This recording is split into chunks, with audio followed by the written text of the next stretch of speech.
Adobe Premiere Pro এর professional video এডিটিংয়ের এই কোর্সটি ফাইনালি আমরা শেষ করতে পেরেছি। তারপরও কিছু কথা বলার থেকে যায়, সেগুলো হচ্ছে যে এটা হচ্ছে আমার প্রথম কোর্স।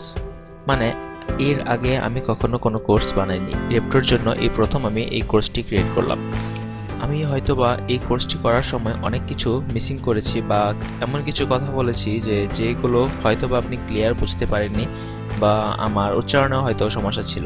তো এই জিনিসগুলো আপনারা যে কাজটি করবেন, আমার এই প্রত্যেকটি লেকচারের যে ভিডিওটি থাকবে এই ভিডিওর নিচে কমেন্টস করবেন। কমেন্টস করে আমাকে জানাবেন যে আমি কোথায় কোথায় ভুল করেছি।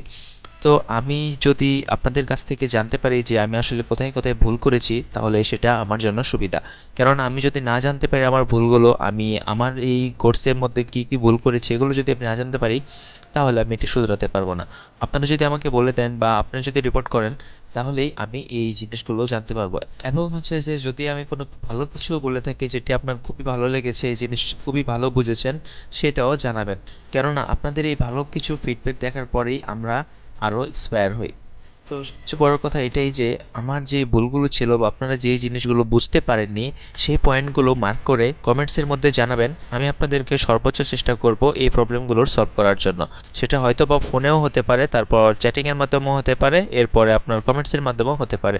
সেটা যেভাবেই হোক, আমি আপনাদেরকে প্রবলেমগুলো সলভ করার চেষ্টা করব। এবং আপনাদেরকে আরেকটি যে কথাটা বলবো সেটা হচ্ছে যে আপনারা বেশি বেশি করে প্র্যাকটিস করবেন। কেননা আমি নিজেও এখন পর্যন্ত শিখছি। একটা জিনিস খেয়াল করে দেখুন যে আমরা যে আগে মোটামুটি মুভিগুলো দেখতাম এগুলোর এডিটিং কেমন ছিল এবং এখন যে বর্তমান মুভিগুলো দেখছি এগুলোর এডিটিং কেমন, পার্থক্যগুলো দেখলে আপনি বুঝতে পারবেন যে কতটা তফাৎ হয়েছে এবং প্রযুক্তির ছোঁয়া কতটা আপডেট হয়েছে। তো এই জন্যই হচ্ছে যে এই ধরনের সফটওয়্যারগুলোও দিন দিন আপডেট হচ্ছে, কেননা আপনার কাজের কোয়ান্টিটি বাড়ছে এবং কাজকে আরও সহজ করার জন্য এবং আরও সুন্দর করার জন্য সফটওয়্যারগুলো আপডেট করা হচ্ছে। তো আমাদের শেখার কোনো শেষ নেই। আর আমি যেই কাজগুলো দেখিয়েছি এগুলোর বাইরেও অনেক কাজ আছে যেগুলো আমি দেখাইনি, কিন্তু আমি সবগুলো কাজেরই মোটামুটি বেসিক ধারণা আপনাদেরকে দিয়ে দিয়েছি এবং কীভাবে রাইট ওয়েতে ইউজ করবেন সেটাও বলে দিয়েছি। তো আপনারা প্রত্যেকটি জিনিস ইউজ করে করে দেখবেন যে আসলে কোনটা কিভাবে হয়।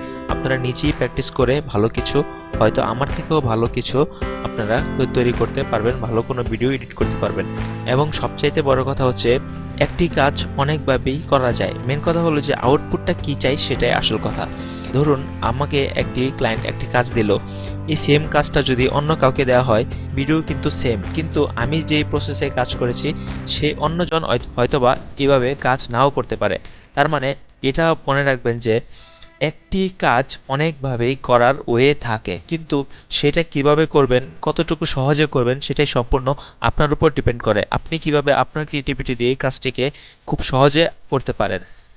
তো আপনাদের উদ্দেশ্যে লাস্টের এই ভিডিওতে এতটুকুই বলার ছিল এবং আশা করি আপনারা ভালো কিছু করতে পারবেন এবং দয়া করি যেন আপনারা অনেক ভালো ভালো কাজ করেন। ভালো থাকবেন, সুস্থ থাকবেন এবং রেপ্টোর সাথেই থাকবেন। ধন্যবাদ।